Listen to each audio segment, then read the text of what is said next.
আসসালামু আলাইকুম ভিউয়ার্স, সবাইকে স্বাগত জানাচ্ছি।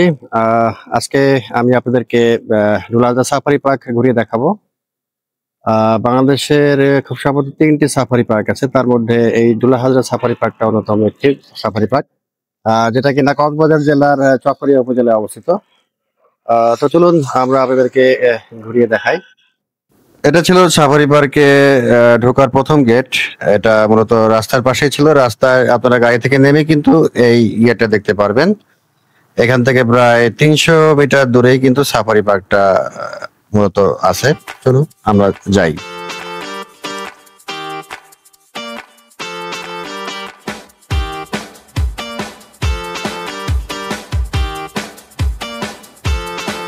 সাফারি পার্কের যাওয়ার পথে রাস্তার দুধারে এরকম বেশ কিছু দোকান দেখতে পারবেন। আপনারা খাবার পানি সহ যাবতীয় জিনিস আপনারা এখান থেকে খেয়ে নেবেন, কারণ ভেতরে সাফারি পার্কের ভেতরে কিন্তু কোনো দোকানপাট নেই। আমরা সাফারি পার্কের খুব কাছাকাছি চলে এসেছি। একটু জেনে রাখা ভালো যে সাফারি পার্কটি মূলত ২২০০ একর জমির উপর প্রতিষ্ঠিত। এখানে অনেক ধরনের পশু পাখি আপনারা দেখতে পারবেন। যারা মূল কক্সবাজার থেকে আসতে চান, কক্সবাজার থেকে মূলত সাফারি পার্কের দূরত্ব ৪৭ কিলোমিটার। আপনারা মার্সা অথবা পূরবী গাড়িতে আসতে পারবেন। সেক্ষেত্রে জনপ্রতি ভাড়া পড়বে ১৩০ টাকা। এছাড়াও আপনারা লোকাল বাসেও চাইলে আসতে পারবেন। সেক্ষেত্রে কুরবানি, হানিফ অথবা ছোট ছোট যে লোকাল বাসগুলো আছে সেখানে করে আসতে পারবেন। জনপ্রতি ভাড়া পড়বে ৮০ টাকা। আমরা টিকিট কাউন্টারের কাছাকাছি চলে আসছি। এখন আমরা টিকিট সংগ্রহ করব। টিকিটের মূল্যটা যদি আপনাদেরকে একটু দেখাই, এখানে বড়দের জন্য প্রবেশ মূল্য ১০০ টাকা। ছোটদের জন্য, বিশেষ করে ৬ থেকে ১১ বছর হলে তাদের জন্য ৫০ টাকা এবং ফরেনারদের জন্য ১০০০ টাকা গুনতে হবে। এই ছিল টিকিট, আমাদের ডুলাহালজা সাফারি পার্কের প্রবেশের টিকিট। এখানে আরো যেটা আছে, আপনারা একটা ম্যাপ দেখতে পারবেন এখান থেকে। পুরো সাফারি পার্কের ম্যাপটা এখানে আমরা দেখতে পারবো, প্রবেশ থেকে শুরু করে সম্পূর্ণ করে আসা পর্যন্ত।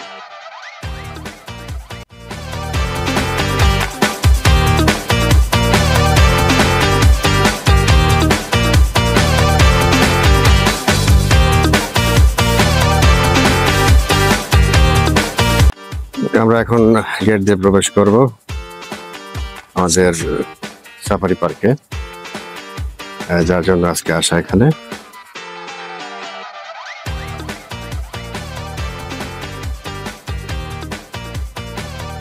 ওকেই, খুব সুন্দর মনোরম পরিবেশ দেখতে পেলাম। বাম দিকে ওয়াশরুমের ব্যবস্থা ছিল। আমরা এরপরে সামনের দিকে আগাই। বেশ বড় একটা ডাইনোসর দেখতে পাচ্ছি।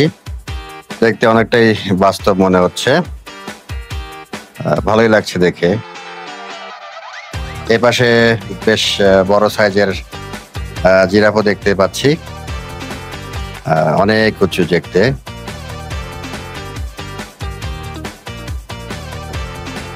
ঈগল দেখা যাচ্ছে, ঈগলের একটা মূর্তি ছিল এখানে গেটের উপরে।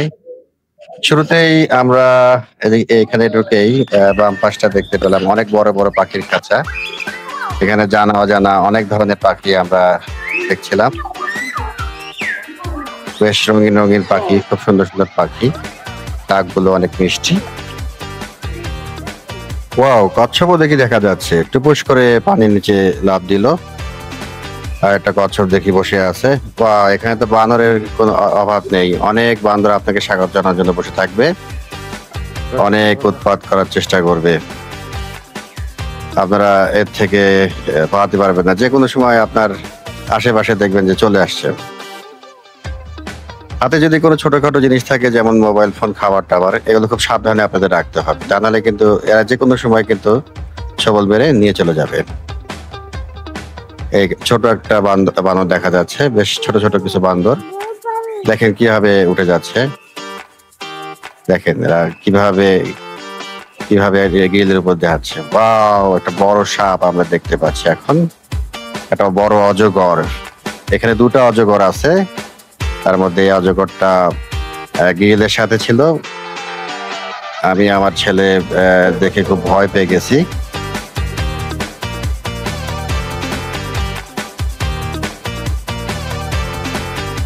যারা বাস না নিয়ে সম্পূর্ণ সাফারি পার্কটা হেঁটে হেঁটে দেখতে চান, বিভিন্ন জায়গা খুব সুন্দর করে ঘুরে দেখতে চান, তারা আমার ছেলের মতো করে এভাবে হাঁটা শুরু করবে। আর যারা একটু আরাম করে ঘুরতে চান সাফারি পার্কটা, তাদের জন্য এই গাড়িটা হায়ার করতে হবে। হায়ার করার জন্য আপনাদেরকে গার্ড রুমের সাথে কথা বলতে হবে। এরকম একটা গাড়ি হায়ার করতে গেলে আপনাদের 600 টাকা নেবে। 30 থেকে 40 মিনিট ঘুরিয়ে দেখাবে। 2 থেকে একটা স্পট আপনাদেরকে হয়তো বা সময় দেবে। আমরা দুটো ফ্যামিলি একটা গাড়ি হায়ার করি 1200 টাকার বিনিময়ে 1 ঘন্টা আমাদের ঘুরিয়ে দেখাবে বলছে। তো আমরা গাড়িতে উঠে চলতে থাকি।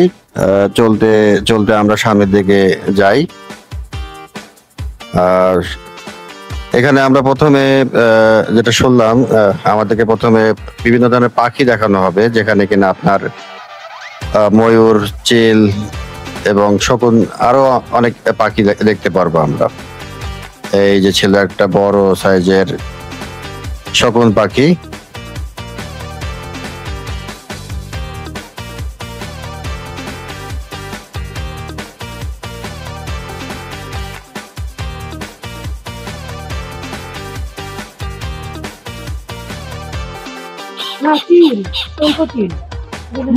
এটা করছো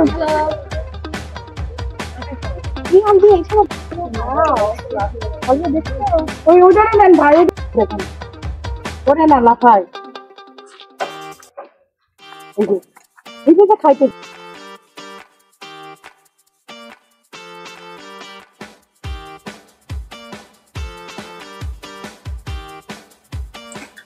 আমরা এখন কুমির দেখতে আসছি। কুমির আমরা দেখবো এখানে কি কি কুমির আছে, যদি দেখা যায় আর কি। দেখি সৌভাগ্য হয় কিনা আমাদের কুমির দেখার।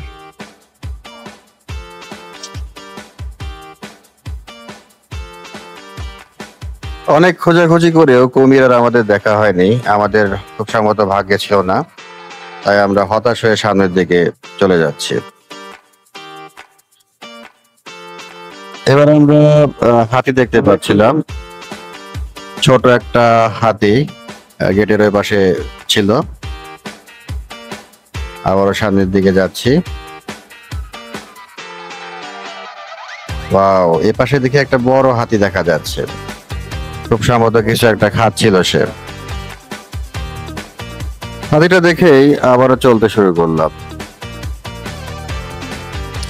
চলতে চলতে হাতের বাম পাশে জলাশয়ে দেখি অনেকগুলো বুনো হাঁস দেখা যাচ্ছিল।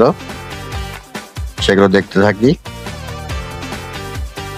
এ পর্যায়ে আমরা একটা জলাশয়ে আসি। জলাশয়ে দূরে একটা জলহস্তী দেখতে পাচ্ছিলাম, কিন্তু খুব একটা স্পষ্ট দেখা যাচ্ছিল না। দেখার চেষ্টা করি, অনেকক্ষণ ধরে চেষ্টা করছিলাম।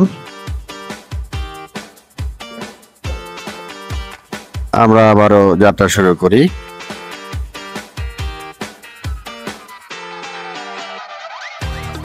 যেতে যেতে আমরা কক্সবাজার অঞ্চলের শেষ প্রান্তে চলে আসি। এখানে দুটা জায়গা, কক্সবাজার এবং বান্দরবনের কিছু জায়গাও এই সাফারি পার্কের মধ্যে পড়ছে।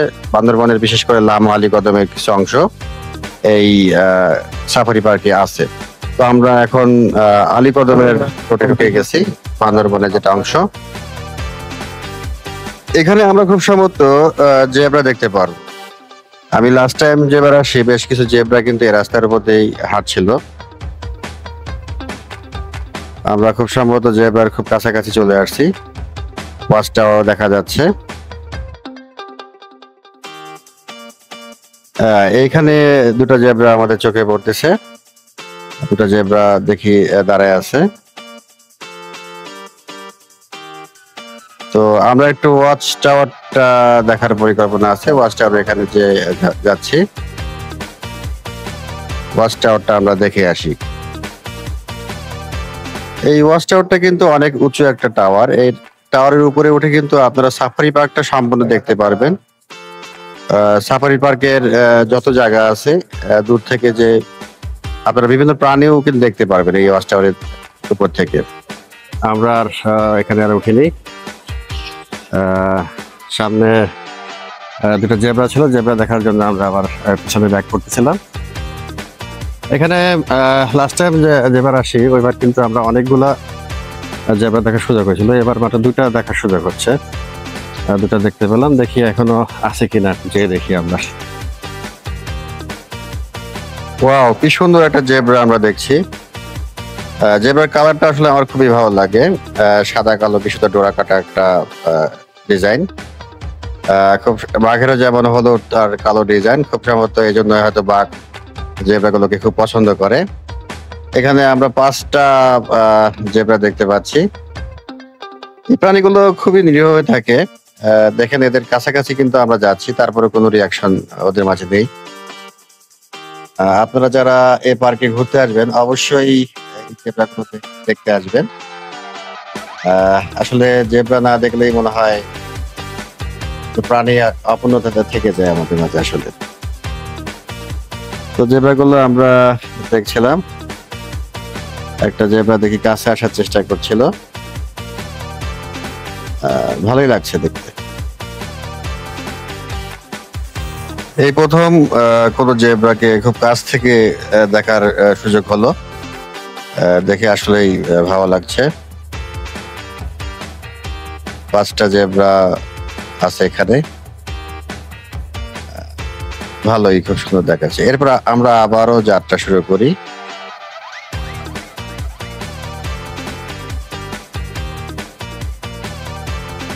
চলতে চলতে আমরা আবারও কক্সবাজারের অংশে প্রবেশ করি। এই পর্যায়ে আমরা উট পাখি দেখতে যাব। আমরা শুনলাম ওখানে বেশ কয়েকটা বড় বড় উট পাখি আছে। ওয়াও, আসলে সত্যি বেশ বড় বড় উট পাখি। 7 থেকে 8টা উট পাখি এখানে ছিল। এদের গলাগুলো বেশ বড় বড় দেখছি। এরা খুব সম্ভবত খুব ক্ষুধার্ত ছিল, দেখে একটু তাই মনে হচ্ছে, যেভাবে আমাদের দিকে তাকিয়ে আছে। আসলে গলাগুলো দেখছেন বেশ বড় বড়। এই দেখেন, এটাকে যদি খুব কাছ থেকে আমরা দেখাই, দেখেন খুব কিভাবে তাকাচ্ছে। ঠোঁটগুলো বেশ বড় বড়, চোখগুলো কিন্তু বেশ স্পষ্ট, তীক্ষ্ণ। ভালোই লাগলো দেখে, অবশ্যই ভালোই লাগতেছে। উট পাখিগুলো দেখে আমরা আবারও যাত্রা শুরু করি।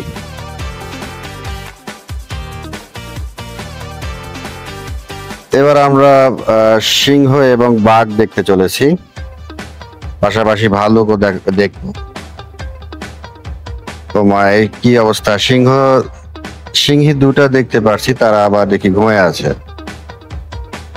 প্রচন্ড গরম, এই জন্য হয়তো বা তারা ক্লান্ত হয়ে ঘুমিয়ে পড়ছে।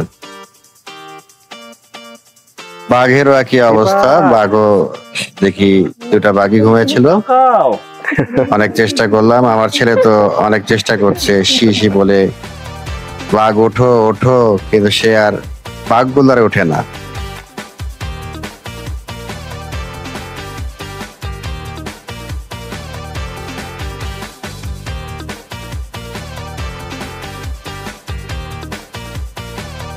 এই এরকম ছাদের উপরে উঠে আপনারা বাঘ এবং সিংহী দেখতে পারবেন।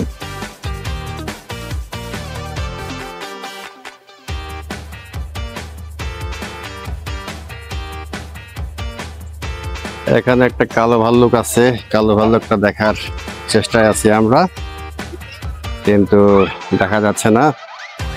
খুব সম্ভবত ঘরটার ভিতরে বসে আছে। প্রচন্ড গরম, বাইরে প্রচন্ড রোদের তাপ।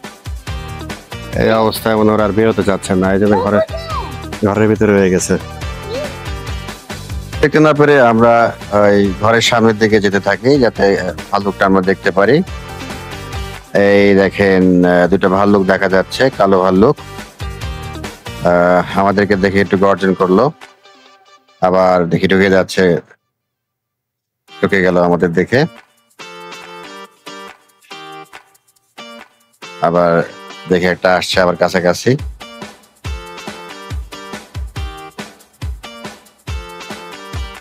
তো সিংহ, বাঘ, ভাল্লুক দেখে আমরা আবারও চলে আসলাম মূল গেটের দিকে। তো ভিডিওটি ভালো লাগলে লাইক, কমেন্ট দিয়ে শেয়ার করবেন এবং পাশে থাকতে সাবস্ক্রাইব বাটনে ক্লিক করবেন। ধন্যবাদ সবাইকে।